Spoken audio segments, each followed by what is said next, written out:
Right, good afternoon, everybody. Welcome to the Wildlife Encounters Show. How's everybody doing today? Excellent. Thank you very much for joining us. My name is Lauren. I'm going to be your narrator. Just a few seconds here, our animal trainers will be coming out with our first animal stars. The first animal we have coming out today is a scavenger, however. Now, I don't see anyone out there with snacks, but if you do happen to have snacks, do me a favor, please keep those hidden for this first animal. She will steal your snacks from you. I'm not even kidding, she's stolen an entire sandwich from someone before. That guy wasn't very happy, but she thought it was the greatest day ever. And we can't blame her for acting on her natural instincts. Scavengers are great animals to have in a natural ecosystem because they keep the world around us clean. Her name is Elvis, and Elvis is an Abyssinian ground hornbill. This is her trainer, Bree. Everybody say hi, Bree. Hi, Bree.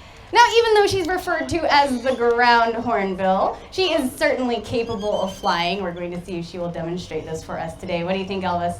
There we go, good girl.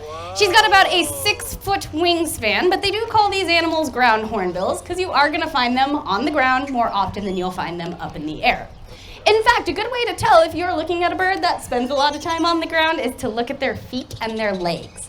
Big, thick, sturdy feet and legs tells us she uses them a lot. She can run about 35 miles an hour, which is great for her because Elvis is also what you call a bird of prey. As well as scavenging for food, she actively hunts as well. Now, some of her favorite food items are things like rodents, lizards, and snakes. In fact, Elvis has the ability to eat venomous snakes. So because of this, whenever she catches food, she's going to instinctually stun her prey by grabbing it up in that large beak and slamming it very violently against the ground. This will get that food stunned and tenderized, so if it is something like a venomous snake, she's going to be able to get it to hold still before it gives her a potentially deadly bite. Now you might be thinking that's cool and all, but if you're banging your head on the ground all day long, aren't you going to get a headache? She's got it all figured out though. If you look at the top of her beak, you'll see there's a little lump there.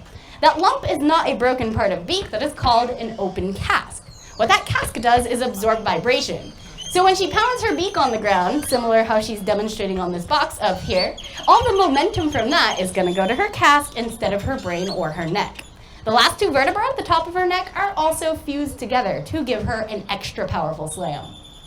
Now, Abyssinian hornbills have what you call gender dimorphism. That means it is very easy to tell the difference between the males and the females. Females like Elvis will have that pretty blue or violet color on her throat pouch, where the males are going to have a bright red or orange throat pouch. Now you may be thinking, okay, why did you name an obviously female hornbill Elvis? Great question. When these guys first hatch out of the egg, both males and females will have a light gray color on their throat pouch. Those brighter colorations do not develop till a couple months later after hatching. So we did mistakenly name her Elvis, thinking she was going to be a male. Turns out we were a little bit wrong, but we went ahead and stuck with that name because it completely suits her. She's a huge diva. Sometimes she comes out here, performs perfectly, like this afternoon. Other times she will literally pick up a piece of her food, start strutting in front of the bleachers like, look how awesome I am. Even when she's having those diva hornbill moments, though, we love bringing her out. If you'd like to see more Abyssinian hornbills today, there is one right over in our Litchfield yard behind us here. He is a male, so you'll get to see that different colored throat pouch. Now for our next animal coming out, you're going to want to keep your eyes a little bit lower to the ground. He's a bit shorter than our large hornbill. His name is Tank, and Tank is a giant hairy armadillo. And this is Kirsten, his trainer. Everyone say hi, Kirsten. Now looking at this armadillo, you may think, why on earth do they call him the giant? He is not very big at all. Well, it's true, he's much smaller than the ones we get up here in the United States. But the reason that's a portion of his name is because he is one of the larger species of hairy armadillo coming out of South America. He gets that hairy portion of his name pretty obviously. If you take a look at him, you might notice he is covered in hair. Tank has hair all over his body, including inside of his nose and his ears. But this isn't any poor hygiene on his part. I'm sure you'll notice how low to the ground he is. When he runs, he kicks up a ton of dirt and dust, so all that extra nose hair is very beneficial for Tank.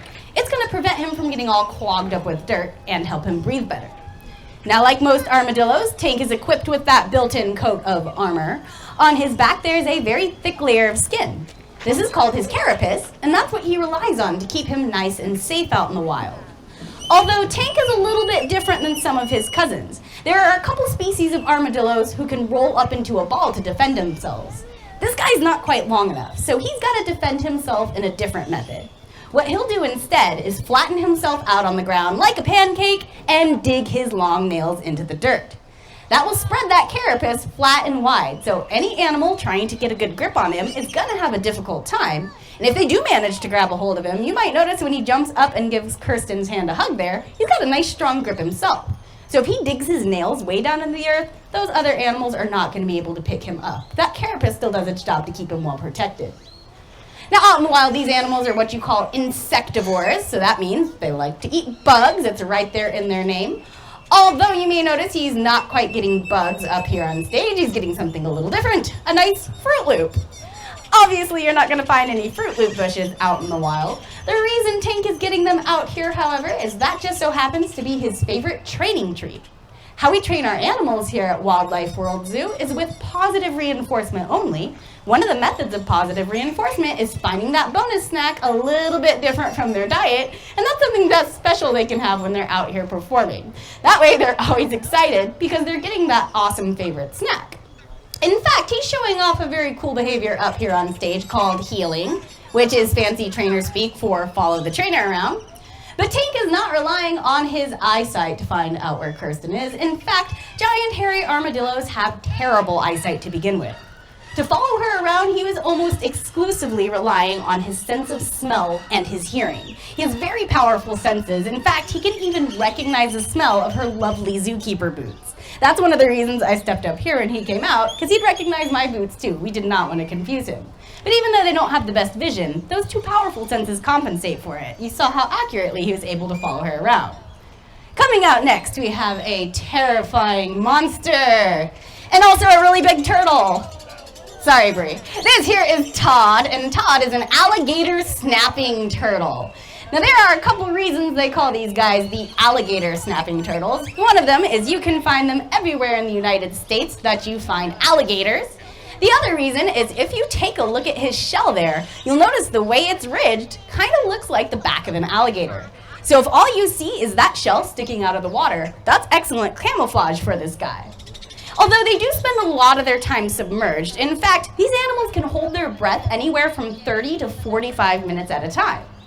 In order to get himself something to eat, these guys are actually very good fishers. In fact, he's showing off how he fishes right now. If you look right into that mouth of his, you'll notice a little pink tongue. It is very wiggly and it looks like a worm. This is called a vermiform. So what he does is he will wiggle that vermiform around, fish will swim by, thinking that it's a worm, go on in, and then he will clamp his jaw closed. Now, these guys do not have super powerful jaws. In fact, they can almost exert the same amount of pressure as a human jaw can. The reason they are so powerful is because of the muscles that they can contract with their mouths so quickly, it gives it a really powerful snap to it. To demonstrate this, we actually have this carrot here. We're going to see if Todd would like to crunch down on it so you can see how fast he can close his jaw. Good job, Todd. There you go. He's like, I got it. We'll go ahead and send him on home because he does weigh about 35 pounds and Bree looks like she's tired of carrying him around. But thank you for coming out today, Todd. And if you would like to see more impressively large turtles, go check them out in our aquarium today. You'll be able to see another one of those guys who is even bigger than Todd. In fact, male alligator snapping turtles can grow anywhere from 3 to 4 feet wide in their shell and weigh upwards of 250 pounds. So at 12 years old, we're very happy that Todd only weighs about 35 pounds, so we can still bring him out to say hello to everybody. Now, we do have a bit of a crowd favorite coming out next, so I do expect lots of oohs and ahs for this little guy.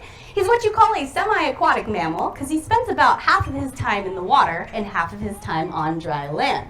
His name is Finn, and Finn is an Asian small clawed otter. This guy is the smallest species of otter in the entire world, so he is fully grown at this size.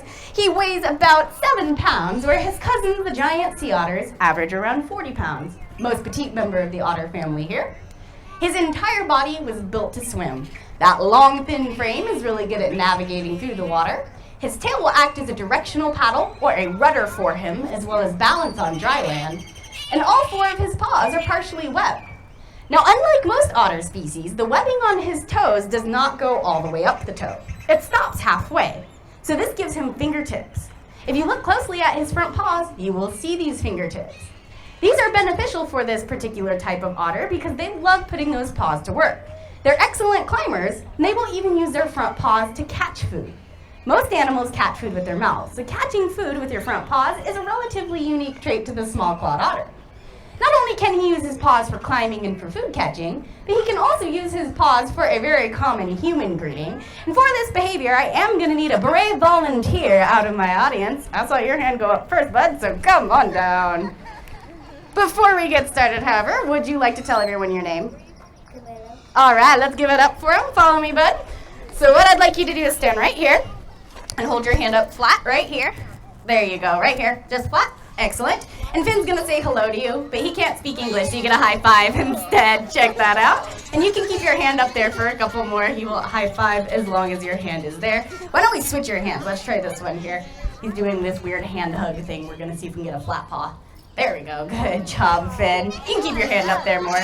He's a little loud, but he's very sweet as well. In fact, we love this behavior because it gives Finn what we call in the training world freedom of choice.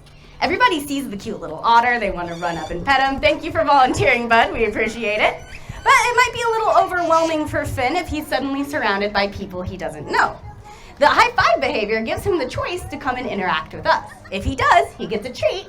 If he goes, nah, I don't really feel like doing that, he's got tons of other behaviors he could do. He could simply walk away. Now, I've never seen Finn refuse to give a high five before. I mean, come on, who doesn't love a good crisp high five?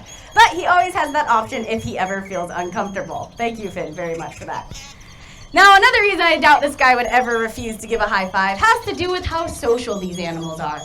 Out in the wild, you find them in groups of about 6 to 10. They're a monogamous species, so they do mate for life. In fact, you'll notice that these guys are pretty attached to their trainers as well. Literally attached. So when these animals are not hunting for food, they are spending time with their friends and family, playing and grooming. Now, this guy doesn't have to worry about hunting. We provide all the fish and shrimp he could ever desire. So that means we have to find other ways to keep him active and entertained. Since they spend a lot of time and energy out in the wild hunting and even thinking of new ways to catch things, teaching him new behaviors and bringing him out here to say hello during shows is a really great way for us to replicate the same exact type of brain activity he'd be using out in the wild when he's hunting. Yes, walking on his back legs, giving out high fives, and riding on our legs looks really adorable, but it's also very mentally stimulating for Finn. He's always having a good time when he's out here to say hello. Speaking of adorable, however, pretty much everyone who sees this little otter agrees he is too darn cute. They usually want to take him home. Let's be honest, who wants to take the otter home today? Yes. Right, I can't blame anyone there.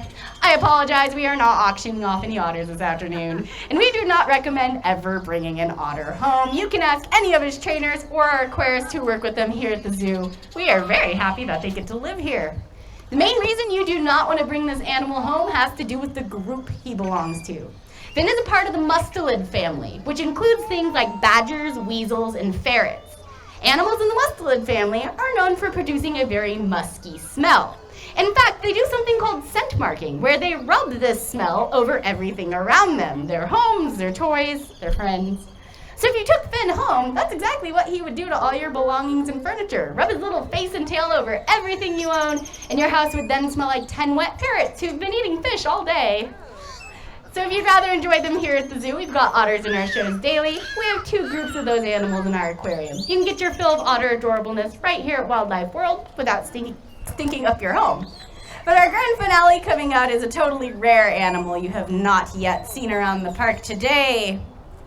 It's Bree again. Ta-da! Just kidding. It's Chloe, and Chloe is a Hyacinth Macaw, type of parrot from South America. And okay, maybe you've seen 1 or 2 parrots around the park already. There is a reason we have so many of these beautiful birds, and Chloe is no exception to this. She was somebody's pet before she came to live at the zoo. Now, it may seem like a fun idea to have a big and colorful bird as a pet, but what a lot of folks don't realize when they get an animal like Chloe is how demanding they are to care for. First off, she's a very powerful animal. That beak of hers has about 1,400 square pounds per inch of crushing power behind it. Human jaws have only 150. You do not want to be on the wrong end of that beak. Now, fortunately, they seldom ever use them for offense or defense, mainly to get into their favorite foods. She can crack through things like this hazelnut, which is the second hardest shelled nut in the world, in a matter of seconds. So let's see how long it takes her today. 1 second. Oh my goodness. We had to invent nutcrackers for this reason. She has one attached to her face. So we always have to use caution when handling these birds. Chloe and Bree here have built up a loving relationship from working together, but it takes a lot of time and effort to be able to handle these birds so easily. Another reason they are hard to take care of has to do with how smart they are. Chloe is as smart as a human 2-year-old. So if you're familiar with toddlers, you can guess at how she behaves. The only difference is she will never grow out of that mentality. She is stuck in the terrible twos her entire life, and that's gonna last around 75 years on average. This bird is 17 right now, much older than your average animal, very young for a macaw. We love having all the parrots here at the park, but we do get a lot of donated pets. So we always tell our audience, think twice before you get an animal like this. They're lifelong responsibility. One of the most fun things about them, however, is their ability to mimic sound. Now, they can't have entire conversations with you, but when you say things to them over and over again, their natural mimicking skills kick in. They can copy and repeat these things. So, Chloe, can you say hello? Good job. And Chloe is also a sweet bird. Every morning, she typically will greet us with a nice big kiss. What do you think, Chloe, when you're done eating there? She doesn't talk with her beak full, so she's very polite. Can we have a kiss? Good, nice smoot from Chloe, thank you. We also think her old owners had really bad allergies because she has a habit of finishing our sneezes for us. Gesundheit. She's also a trickster. When she's not doing shows, she likes to scare our guests. And she does this by pretending to be a monster. She puts up that claw and says, rah, big scary monster. Don't let her fool you, though. She's a sweetheart. Although when she gets a good scare, she thinks it's pretty funny. Chloe, is that funny? Good job. She is not done yet, however. Not only is Chloe a great talker, she also happens to be a phenomenal dancer. In fact, she knows a dance you might be quite familiar with, the hokey pokey. So we're going to see if Chloe would like to turn it around for us today. What do you think, Chloe? You put your right foot in. You put your right foot out. You put your left foot in. And you shake it all about. You do the hokey pokey and you turn yourself around. That's what it's all about. Great job, Chloe. Now, Chloe, since you are our last animal, could you please say goodbye to everyone? Bye. Good job. Let's give it up for her one last time. Chloe is our last animal, guys. Thank you very much for joining us. If you have any questions, feel free to come up and ask. Otherwise, have an awesome rest of your day at Wildlife World Zoo. Thank you.